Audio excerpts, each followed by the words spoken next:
In the 14th century, Jeanne de Clison's husband was invited by the French king to a tournament where he and several others were arrested, tried, and executed for supporting England in a previous war. This treachery didn't go over well for Jeanne, who ultimately sold her family lands and raised an army to fight the king. She then took charge of 3 black-painted, red-sailed warships, which were used to attack French shipping for 13 years. Any ships captured had their crew killed, and any members of the French nobility were personally beheaded by Jeanne with an axe. Nicknamed the Lioness of Brittany, she would only ever leave a few crew alive so that they could return to the French king to let him know who had done this. Off with his head. Staying on the theme of vengeful wives, we come to Lorena Bobbitt. In 1993, Lorena became famous for her act of revenge on her husband, John Wayne Bobbitt. John had reportedly come home one night, abused Lorena, and then raped her. In a story that makes men everywhere cringe in agony, Lorena grabbed a knife and proceeded to cut off her husband's penis while he was sleeping. After taking off in a car, she then threw the detached part into a field, where it was later discovered and reattached to its original owner. Prison tattoo. In 2006, Anthony Stockelman was tried and convicted of the assault and murder of 10-year-old Katie Coleman. From a legal standpoint, justice was served as Stockelman was sent to a correctional facility for the crime. Prison inmates, which included one of Katie's distant cousins, disagreed. As is generally understood, criminals who are in prison for child-related crimes are at the bottom of the food chain. Stockelman fits this role, and vengeance was swift. Not long after being placed in prison, he was attacked by the other prisoners and had the words "Katie's Revenge" tattooed across his forehead.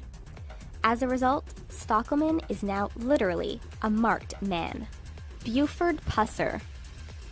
Buford Pusser didn't know or care that his actions would lead to the 1973 film Walking Tall. In the 1960s, Pusser was a sheriff in Tennessee. An organization known as the State Line Mafia was causing a lot of trouble, and one night they killed one of Pusser's friends. The sheriff decided to get even and went after the gang. They retaliated by killing Pusser's wife, which ended up being the biggest mistake in the history of State Line Mafia. Bent on vengeance and with nothing left to lose, the lawmen hunted down each and every person responsible in the murder and had them killed. All but one, that is. The lone survivor was so terrified that he turned himself in before Pusser could fill him full of lead. Frank Eaton. When he was just 8 years old, a group of vigilantes killed Frank Eaton's father. Think of it like Batman when Bruce Wayne watches his parents get killed in front of him. Only this time, the orphan doesn't come under the care of an English butler, but a vengeful gunslinger who trains the boy to murder anything in his path. Before he set out to find the 6 men who killed his father, Eaton joined the military to get a few more years of training in. At 20 years of age, 12 years after his dad was murdered, Eaton set out on his mission of revenge and succeeded in killing 5 of the 6 men. The 6th escaped Eaton's vengeance only because he had died earlier. Hot and spicy. One married woman had strong suspicions her husband was cheating on her and even found a pack of condoms hidden in his car. Rather than take him up to the highest building in town and pushing him off the edge, she decided that revenge should be hot and spicy. She proceeded to poke a hole in the packaging of each condom and then soak them in habanero sauce.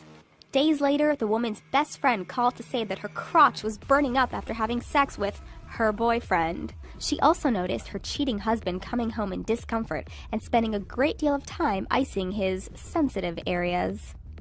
The finger. Alan Markovitz endured a messy divorce from his wife after he discovered she had been cheating with his best friend. The wife moved in with the former best friend, but Alan wasn't done with the situation. After finding out where they lived, he bought the house next door and proceeded to erect a very personalized $7,000 statue in the backyard. What was the statue? Facing the bedroom window of his former wife and best friend was a massive hand giving the middle finger.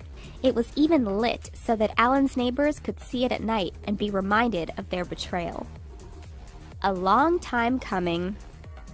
If you enjoy long, thought-out, and calculated revenge stories, then you'll enjoy this one. In World War II, Eliahu Itzkevitz's family was killed by a Romanian guard by the name of Stănescu.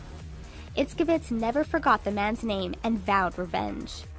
After the war, Itzkowitz emigrated to Israel and joined the Israeli Defense Force. When he discovered Stănescu was in the French Foreign Legion, he left and signed up with the French military force. Over time, he tracked down Stănescu to Indochina, present-day Vietnam.